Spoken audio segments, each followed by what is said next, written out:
Today I'll be reviewing Boruto episode 43, The Byakuya Gang Surfaces. In my last review I said that no matter what happens, these guys can't be redeemed, and they still can't be redeemed after what they did to that one guy. So it wasn't them, based on the preview I thought it was them who attached the paper bomb to the kid, but that wasn't the case. Either way, these guys already suck as villains compared to the Akatsuki because the Akatsuki are kind of the new standard, I would say, for like villain groups in Naruto. And the only group to ever even compare to the Akatsuki is currently a group that's been introduced in the manga. I don't want to mention it because some people aren't caught up. But just know that if you're an anime only watcher, you get something along those lines later on. So this arc is looking really predictable so far. Like after this episode, I can see straight through this entire arc.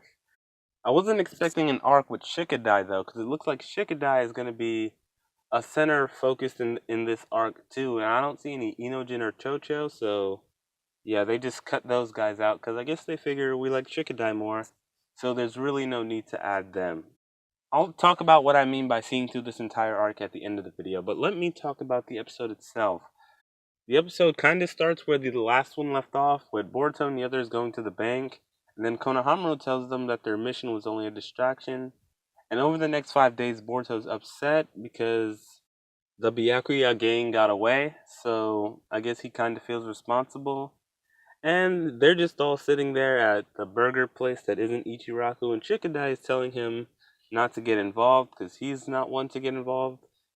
And even though Shikadai is basically a Shikamaru clone, it's his character is still interesting despite that because when Boruto and Shikadai say something, it's like their two characters are really different because when they find out that the Byakuya gang are noble thieves, Boruto says thieves are still thieves, and basically they deserve to get punished, which some people may actually agree with, some don't. And Shikadai says that people have their reasons, and that some things that there are some things that they can't see because of their families, and the academy doesn't teach them, so they can't just look at things in black and white.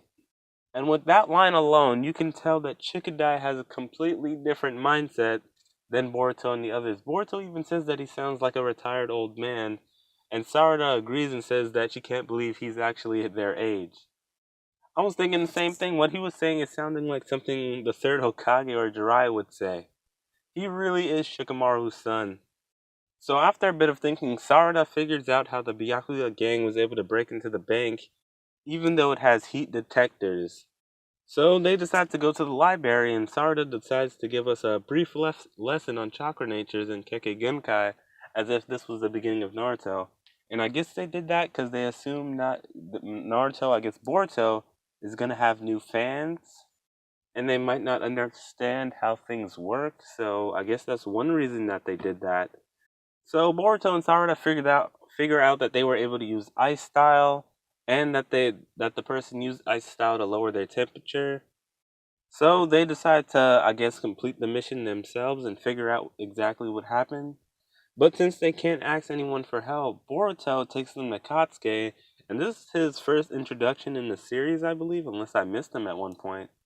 But with us seeing Katsuki, we're definitely getting closer to the Boruto the movie arc, and it appears Boruto has more than just like a regular relationship with Katsuki, I would say. Because I thought he just casually knew Katsuki as just someone his dad knew. But it seems he's known Katsuki since way back when, because Katsuki always creeps around their house trying to show Naruto ninja tech and whatnot. I say that because in the Boruto the movie arc, it seems like Boruto knew Katsuki but wasn't too familiar with him. Because if he knew Katsuki that well, he knew Katsuki wouldn't want him to do something to make him basically get in trouble during the exams. So later on, we see Shikadai, who saves a boy on a bridge who nearly blew his face off with a paper bomb. And while he was walking on that bridge, we saw that there were two characters, or one character that was in color alongside Shikadai, and that was the boy that he meets later on in the episode. And he was with some guy too. So I'm wondering if they were involved with that, or if they just happened to be nearby. So anyway, Katsuki decides to take Boruto and the others to the black market, and to find out about deals there, they have to read writing on the wall. So apparently, I'm guessing the Hidden Leaf has two types of black markets. There's the one that like Chocho went to and stuff, if you want to even call that a black market. And then there's this place, and this place definitely looked sketchy. I wonder if they'll explore that later on. Anyways, then we get Shikadai talking to someone, and it's that person who was on the bridge at the same time as him, and he just came to return one of the shogi pieces that Shikadai dropped. And then they started having a conversation about the shogi itself with pawns and kings, and it reminded me of the conversation Shikamaru had with Asuma and the one that Asuma had with the third Hokage about protecting the king. So I'm wondering if Shikadai is gonna teach this kid or whoever he is. Well, I think he to me he's definitely the one in the Byakuya gang, because who else would he be? Like, they've kind of showed it to us. They just haven't given him a name, so that we couldn't put one and two together. But anyone with a brain can see that he's in the Byakuya gang, because why else would they introduce him at the same time as they introduce the Byakuya gang? It doesn't really make any other sense otherwise. Anyways, that aside, then we get to Shikadai, or Shikamaru, who comes home, and he's playing shogi with Shikadai. And Shikadai wants to learn a new move, and then Shikamaru mentions the climbing silver. And if you remember the last shogi game Shikamaru played, the climbing silver was something Asuma taught him. Which is why I brought up the conversation with Asuma and Shikamaru and Asuma and the third Hokage. So Tamara gets tired of waiting and then just destroys half of her house, kind of like what Sakura did, but she destroyed the whole thing, so they must pay some crazy house insurance. Luckily, Shikamaru's the Hokage's aide, so I'm sure he's getting a decent amount of money. Anyways, then Team 7 goes to ambush the Byakuya gang, and it turns out to be a trap because that always happens. That was already super predictable. Because why would a guy who deals in the black market after he stole something be that willing to give something up without his guard up? So they used a guy, I guess they just captured this guy and used him as a bait to lure in whoever was going to buy it, and they end up putting paper bombs all over this guy's jacket. So yeah, this is the reason I really don't like these guys. They're not willing to do anything head on at all. The Akatsuki, if they want something, they're going after it. They're bringing two guys, and they're bringing it back no matter what. I keep bringing this up because we haven't got any good villains throughout all of Boruto so far, and the Akatsuki were Naruto's main threat.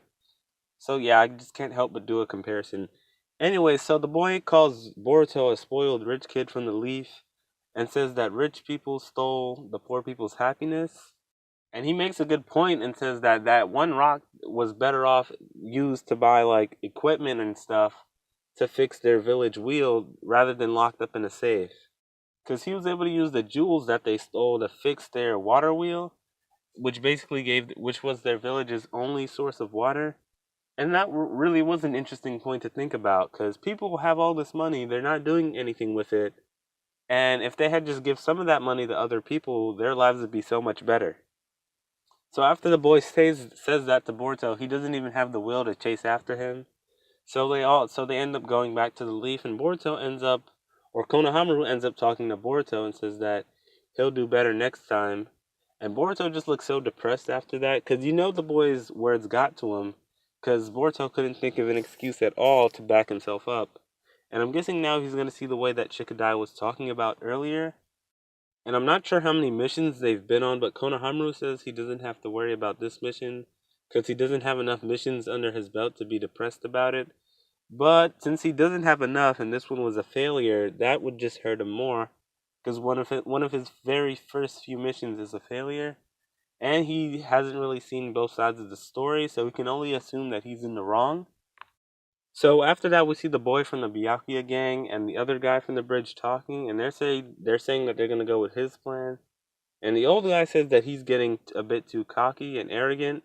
So when he says that, he means that what I got from that is that there's actually another person in their gang. And in the preview, we see that there's four of them. So I'm wondering if that's all of them or maybe there's more. So yeah, this arc looks like it's going to be focused around Shikadai and Boruto's seeing the other side of the story, basically. Because early on in the episode, Shikadai says that they only see things in black and white, and they don't really see things in the opposite person's perspective. So it looks like that's what this arc is going to be, or this mission arc is going to be focused on. I'm hoping this arc ends soon, actually, because I really just want to get to the board to the movie stuff, so I can see the manga stuff animated, because that'll be nice to see. Anyways, let me know what you thought of this episode in the comment section below. This review went on for way longer than I wanted it to. Anyways, if you made it this far, thanks for watching. Be sure to subscribe and share the video if you can. And bye.